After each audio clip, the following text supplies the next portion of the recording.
Hola, mi nombre es Ana Cristina Olvera y desde todas las latitudes de la región les doy la bienvenida a nuestro punto de encuentro en el arte y el conocimiento, el noticiero científico y cultural iberoamericano, NSC, el espacio informativo de la Asociación de las Televisiones Educativas y Culturales Iberoamericanas, ATEI. ¿Dónde están instalando oasis artificiales? ¿Cuál es el panorama de la educación digital en Colombia? ¿Y dónde se hace un encuentro de bookfluencers? Acompáñenme en este recorrido de 30 minutos a descubrir lo que se produce, se investiga y se crea cerca de ti. Los oasis artificiales son creados por el ser humano mediante la perforación de pozos o la construcción de sistemas de irrigación en zonas áridas. En el Bosque de la Primavera, en Jalisco, ha iniciado la instalación de estas áreas fértiles para mitigar la sequía.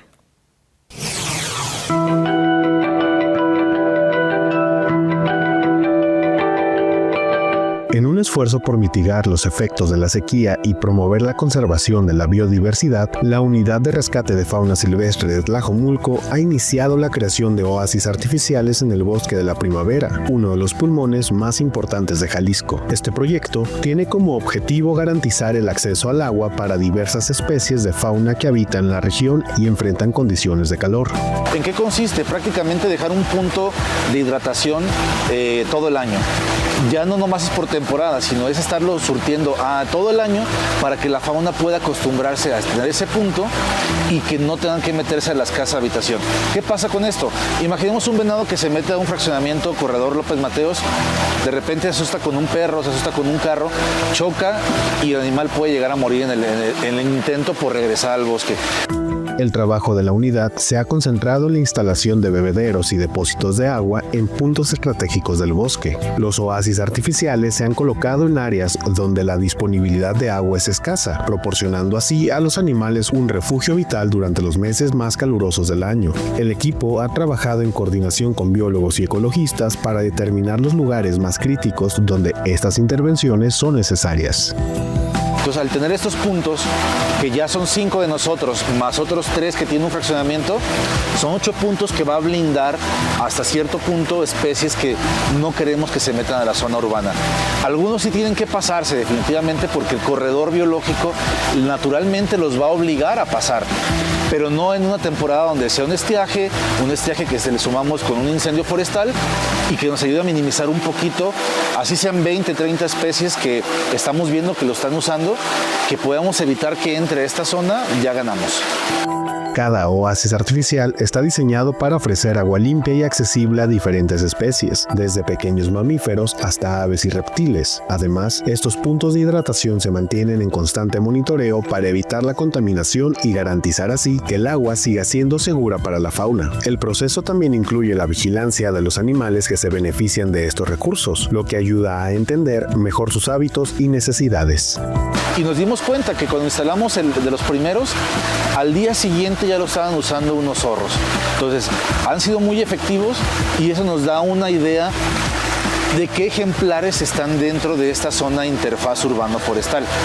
Ahorita son zorros, son mapaches, son cuatís, son venados. Y si algún momento llegara a salir algún ejemplar grande, hablando de un puma, pues sabemos que tenemos que tener más ojos y más énfasis en ese espacio para evitar que ese ejemplar pueda meterse a una zona de habitación y por el desconocimiento de las personas lo tengan que matar. Este trabajo de la Unidad de Rescate de Fauna Silvestre de Tlajomulco subraya la importancia de la colaboración entre diferentes sectores para preservar los ecosistemas naturales. Los oasis artificiales no son solo una solución temporal, sino una inversión en el futuro de la biodiversidad local, asegurando que las especies que dependen de este valioso ecosistema puedan sobrevivir y prosperar. Para el noticiero científico y cultural iberoamericano, NSC, David Aldaz, UDGTV, Canal 44.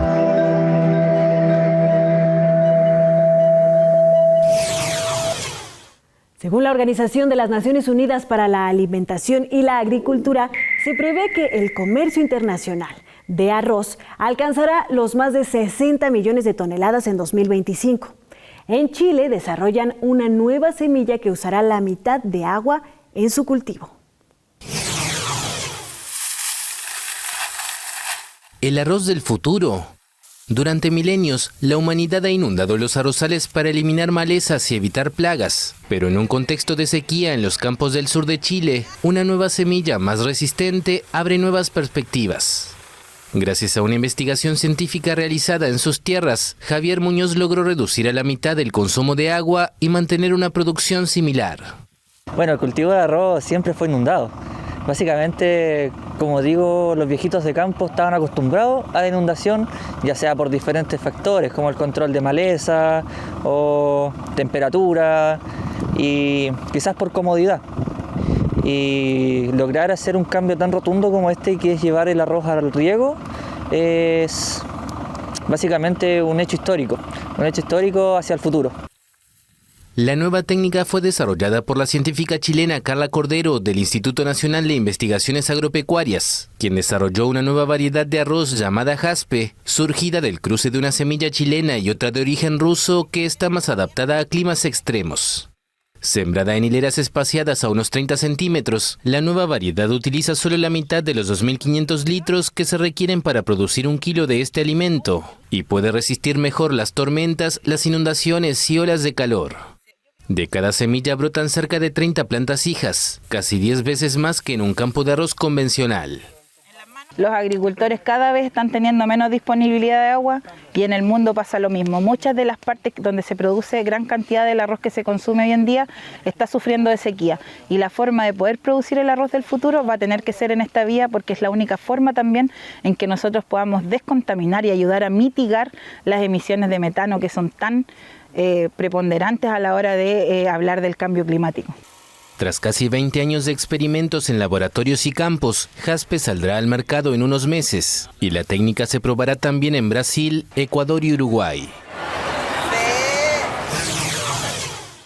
La nueva ruta de la seda es un proyecto de China que busca fortalecer los lazos económicos con Europa, Asia, África y América Latina y robustecer la conectividad global con inversiones en infraestructura, transporte, energía y tecnología. Este es el origen de la ruta del preciado textil. De los huevecillos de la mariposa Bombyx mori nacen los gusanos de seda que se alimentan de hojas de morera. Las glándulas salivales de estos secretan una fibra en la que se autoenvuelven y forman un capullo dentro del cual se convertirán en una mariposa. Los chinos hace miles de años encontraron que las fibras que envuelven al capullo podían desenredarse y así obtuvieron la seda. El secreto de la domesticación y crianza del gusano de seda permaneció dentro de China por miles de años. El comercio de este textil se realizó por una ruta que llegó a Europa y fue hasta el siglo VI cuando se obtuvo seda en otros países. Esta fibra es una proteína a la que hoy se le han encontrado numerosas aplicaciones tecnológicas. Variando temperatura o acidez, hoy se producen a partir de la seda materiales con características asombrosas. En cirugía, la sutura de seda tiene la ventaja de que no es rechazada como cuerpo extraño. Se han fabricado con esta fibra microtubos que se colocan como desviación coronaria, conocida como bypass, evitando así seccionar una arteria del paciente para hacerlo. En animales se han rehabilitado tendones usando la seda como andamiaje para que sobre este se desarrollen células madre. Al ser una proteína que no es rechazada por el organismo, puede permanecer dentro de este. Esta biocompatibilidad se está aprovechando para que sobre una superficie de seda se coloquen delgados materiales electrónicos y fotónicos que harán las veces de un monitor en diversos procedimientos médicos. Sin duda, hoy aún no vemos el fin de la ruta de la seda. Hasta aquí una pequeña dosis de ciencia. Recientemente se celebró la segunda edición de Game Fest Cultura Lúdica, coordinado por la Universidad Nacional de Quilmes, Argentina, donde hubo espacios con juegos de mesa, música y la Copa Carpincho, un torneo de videojuegos organizado por estudiantes.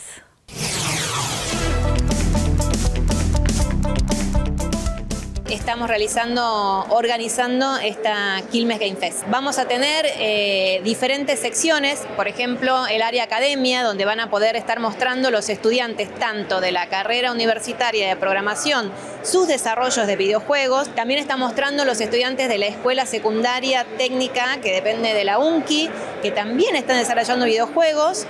Y lo que hicimos en la materia es más que nada bajar ideas primero de cómo podríamos aprovechar el avance que tuvimos todos los participantes a lo largo de la carrera y poder introducirnos un poco en este universo y darle un poco más de luz a un nicho que es un poco más cerrado por ahí comparado a lo que es la industria o a lo que se piensa cuando se habla de informática.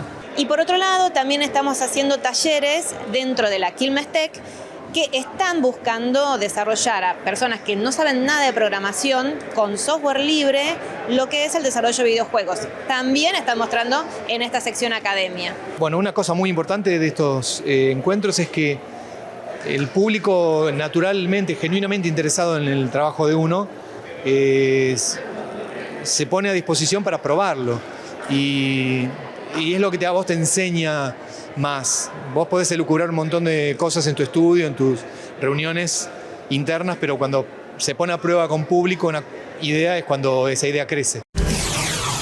Está usted viendo NSC. Le invitamos a que se sume a nuestros canales de WhatsApp y Telegram.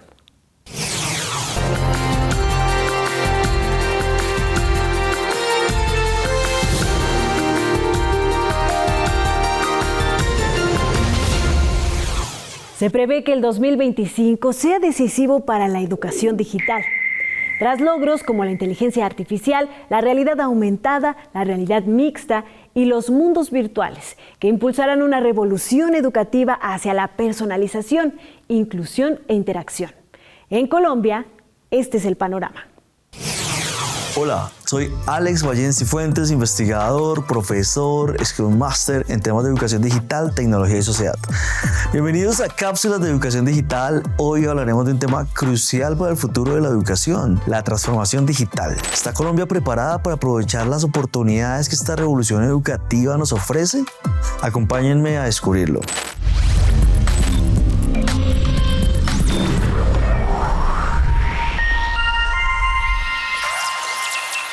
¿Sabías que solo el 40% de las escuelas primarias en el mundo están conectados a Internet?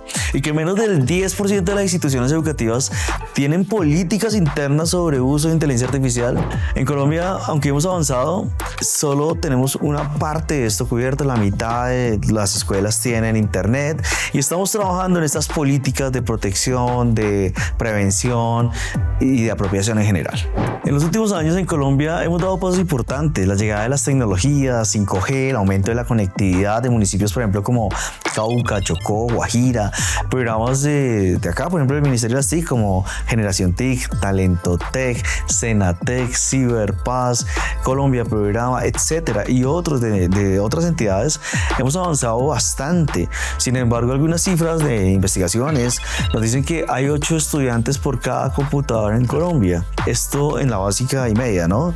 Entonces, la brecha digital sigue siendo un gran desafío. Comparados con otros países, aún hay mucho por hacer. En el ámbito internacional, la UNESCO señala que el 60% de los países en desarrollo han incorporado la educación digital en sus sistemas educativos, pero solo el 20% de los estudiantes en estas regiones tienen acceso a Internet en sus hogares.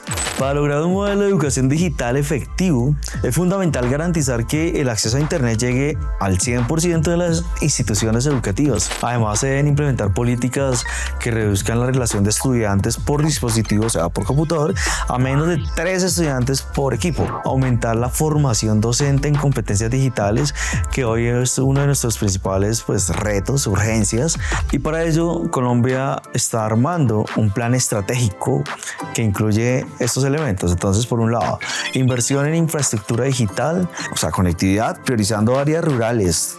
2, formación masiva en docentes en pedagogía digital, que no son solo los docentes de tecnología, ¿no? Sino que todos los maestros y maestras estamos acá en en esta estrategia de formación docente. 3, políticas que garanticen el acceso equitativo a dispositivos y a conectividad. 4, sistemas de aprendizaje, plataformas que usen inteligencia artificial, que usen otras herramientas, robótica. Bueno, todo esto es un ecosistema en donde estamos trabajando en lo que llamamos la misión de transformación digital de la educación en Colombia. La transformación digital no es solo una meta, es una necesidad para preparar a nuestros estudiantes para el futuro, y vamos a implementar estrategias que no solo van a cerrar brechas existentes, sino que también van a garantizar un mejoramiento de la educación. ¿Qué podemos hacer entonces desde nuestras comunidades? Promover el uso responsable de las tecnologías, participar en los programas de formación y exigir también que nuestras entidades públicas, incluso privadas, garanticen, nos permitan, nos faciliten el acceso a herramientas, a conectividad, a programas de formación en habilidades digitales. Esto es Cápsulas de Educación Digital, donde conectamos la educación con el presente y el futuro. Gracias por acompañarnos y recuerden que la transformación comienza en cada uno y cada una de nosotros. Hasta la próxima. El término bookfluencer hace referencia a personas influencers que se dedican a leer, reseñar libros y generar contenido para redes sociales con el objetivo de promover la lectura. En Argentina se realizó el Encuentro Internacional que conecta a jóvenes con la literatura y el mundo digital. La capital argentina volvió a convertirse en un punto de encuentro para el cruce entre la literatura, jóvenes y las redes sociales, con la realización del 9º Encuentro Internacional de Bookfluencers, un evento que ya se posiciona como una cita destacada dentro del calendario de la Feria Internacional del Libro de Buenos Aires. El encuentro reunió a creadores de contenido literario de Argentina y del exterior, quienes encontraron en este espacio una oportunidad para compartir experiencias, debatir sobre tendencias y analizar el impacto que tienen las redes sociales en la promoción de la lectura entre las nuevas generaciones. Y ahora vemos que hay gente esperando para firmar, o también me ha pasado de tener clubes de lectura donde vienen, quizás nos juntamos a un desayuno y vienen 10 o 15 personas que leyeron el libro y que lo comparten, y esa cercanía creo que es increíble. Jóvenes especializados en reseñas literarias, autores noveles y aficionados a la lectura participaron del evento, una iniciativa que comenzó en 2014 como una propuesta del colectivo juvenil Movida Juvenil y que desde entonces no ha dejado de crecer. Como gran novedad en esta nueva edición destaca la Tribuna Juvenil, un espacio que ofrece actividades diarias destinadas a jóvenes dentro de la feria, con hasta 10 propuestas por día desde el inicio del evento, según explicó Cristina Alemani, escritora, curadora de ese nuevo espacio y principal impulsora del encuentro. Sin los bookfluencers sería imposible pensar la literatura juvenil acá en Argentina y creo que en el mundo. O sea, con el tema de todas las reseñas online y de todo lo que ocurre, realmente la difusión que hace de boca a boca, digamos, online, entre pares, es increíble. El encuentro de Bookfluencers se consolida como un espacio clave para reflexionar sobre cómo la difusión de contenidos literarios en redes sociales impacta en los hábitos de lectura de los jóvenes, contribuyendo no solo a despertar el interés por la literatura, sino también a fortalecer el vínculo de las nuevas generaciones con los libros desde una mirada más personal. Con información de la oficina en Buenos Aires, Argentina, Noticias Xinhua. La Universidad Católica de Santiago de Guayaquil, en Ecuador, es una institución de educación superior que fue creada en 1962, que inició su primer periodo académico con las facultades de Jurisprudencia, Filosofía y 3 más. Pronto se inaugurará el museo de esta casa de estudios. El Museo de la Universidad Católica de Santiago de Guayaquil será pronto una realidad. Este proyecto brindará una conexión importante entre el arte, la historia, la comunidad universitaria y la comunidad en general.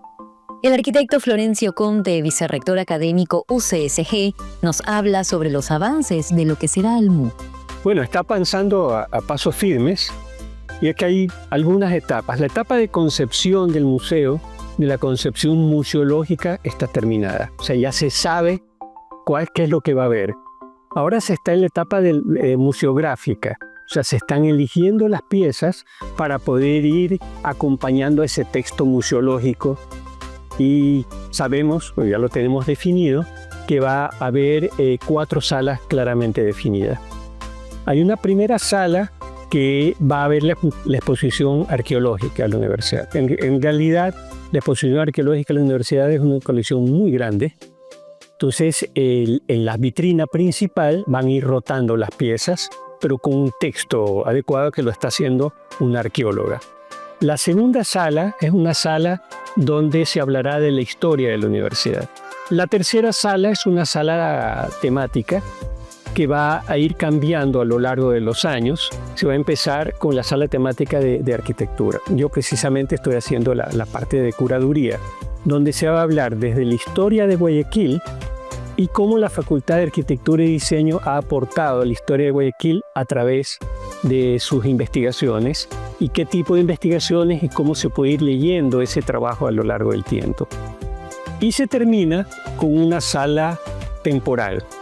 Una sala temporal que la está haciendo Marina Paulinelli, que fotógrafa, profesora de fotografía de esta universidad, ya jubilada. Y es interesante porque recoge una exposición de los primeros trabajos de sus alumnos cuando ella llegó a ser profesora y el abrir un espacio que no solamente esté para nuestra comunidad, sino que va a ser un espacio que va a estar abierto para que cualquiera pueda venir y en esa sala temporal cualquiera pueda exponer, así como lo hizo a lo largo de los años. La otra sala, la temática, va a ir rotando entre las distintas facultades. Las distintas facultades irán a través de esa sala contando su propia historia y qué es lo que han hecho a lo largo de estos más de 60 años de historia de la universidad. El proyecto MOOC será un lugar de memorias, pero también de ideas que invitan a construir el futuro. Yo diría que lo que se va a recoger es esta visión contemporánea de lo que es el museo. El museo ya no debe ser entendido como aquel espacio estático, inamovible, que solamente recogía cosas viejas, no cosas del pasado. No, el museo debe ser un espacio abierto, un espacio lúdico, un espacio cambiante y que se vaya adecuando a las propias necesidades institucionales y de la ciudad. Y en el caso de tener un museo universitario, estrechamente vinculado con la proyección académica que tenemos. Su inauguración está prevista para inicios del segundo semestre de este año. Reportó para ustedes Denise Gonzaga Landín, vicerrectorado académico. Gracias por habernos acompañado en este viaje informativo del Noticiero Científico y Cultural Iberoamericano, NSC. Este espacio de encuentro no sería posible sin la colaboración y plataformas de nuestros socios de ATE y las agencias informativas AFP, EFE, Xinhua y la Deutsche Welle. Si quieres saber más, podemos estar comunicados a través de la web en noticiasnsc.com. Y en las redes sociales nos encuentras como @NSC Iberoamérica, en X, Facebook, Instagram y Dailymotion. Yo soy Ana Cristina Olvera y les espero en una próxima emisión.